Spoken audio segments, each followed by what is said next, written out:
પાર્ટીના સાંસદ સંજય સિંહ શું કહી રહ્યા છે જુઓ વિડીયો। और वो फैसला ये कहता है ईडी के पास कोई सबूत नहीं है अरविंद केजरीवाल के खिलाफ। ईडी दुर्भावना से काम कर रही है अरविंद केजरीवाल के खिलाफ। ईडी के पास कोई मनी ट्रेल नहीं है, कोई सबूत नहीं है, एक पैसे की बरामदगी नहीं है और इसलिए अरविंद केजरीवाल निर्दोष हैं। ये ईडी कोर्ट ने, ट्रायल कोर्ट ने, माननीय न्याय बिंदु जी की जज की कोर्ट ने ये फैसला दिया और उसी बीच ईडी के लोग गैर संवैधानिक तरीके से, गैर कानूनी तरीके से, बगैर आदेश की कॉपी लिए हाईकोर्ट पहुंच जाते हैं और उस जमानत पर स्टे ले लेते हैं। अब केंद्र सरकार को लगा कि अरे ये तो केजरीवाल बाहर निकल जाएंगे।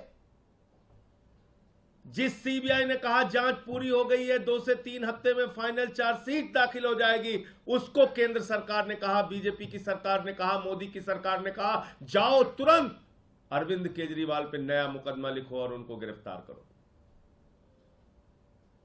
जांच एजेंसियों का कितना खुला दुरुपयोग हो रहा है, इससे बड़ा कोई उदाहरण नहीं मिल सकता। तुरंत पहुंच गई सीबीआई जेल, 3 घंटे तक वहां पूछताछ किया, दूसरे दिन कोर्ट में हाजिर करा लिया, फिर उनकी गिरफ्तारी कर ली, फिर उनकी 3 दिन पुलिस रिमांड ले ली सीबीआई ने और 3 दिन के बाद आके कह दिया साहब अब जांच नहीं करनी, इनको जुडिशियल कस्टडी में भेज दीजिए। आपने मजाक बना रखा है न्यायालयों का, मजाक बना रखा है कानून व्यवस्था का, मजाक बना रखा है इस देश के संविधान का।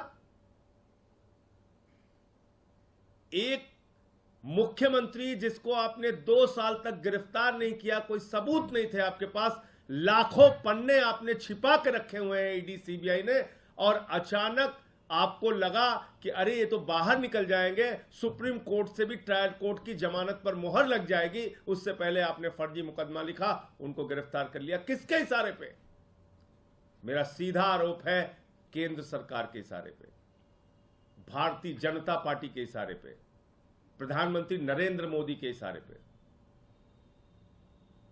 आपने एक लाखों पन्ने की तो चार्जशीट दाखिल कर रखी है अलग अलग मामलों में, लाखों पन्ने आपने छिपा रखे हैं, आपकी जांच अंतहीन तरीके से चल रही है,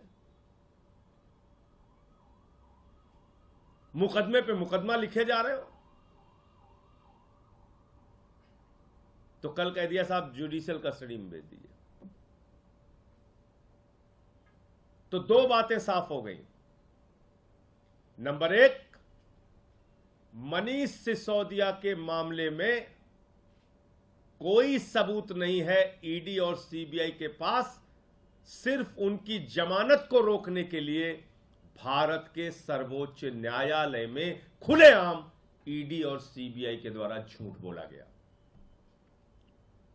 यह माननीय सर्वोच्च न्यायालय की अवमानना है, यह माननीय सुप्रीम कोर्ट का कंटेम्प्ट है और मैं माननीय सर्वोच्च न्यायालय से भी अनुरोध करूंगा कि अपने इस अवमानना पर कार्रवाई करने की कृपा करें।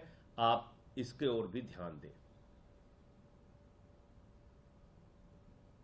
मोदी जी की एजेंसियां सुप्रीम कोर्ट में जाके झूठ बोल रही हैं, फिर बचेगा क्या? दूसरी बात, अरविंद केजरीवाल को जमानत मिलने के बाद, ईडी कोर्ट से जमानत मिलने के बाद कोई सबूत, कोई तथ्य, कोई मामला सीबीआई के पास नहीं था। बावजूद इसके राजनीतिक द्वेष और दुर्भावना के कारण अरविंद केजरीवाल को सीबीआई ने गिरफ्तार कर लिया और उनको पहले पुलिस रिमांड में लिया, 3 दिन की पुलिस रिमांड के बाद जुडिशियल कस्टडी में ले लिया, भेज दिया। इसलिए भेजा कि अब अगर ट्रायल कोर्ट की जमानत पर सुप्रीम कोर्ट की मुहर लग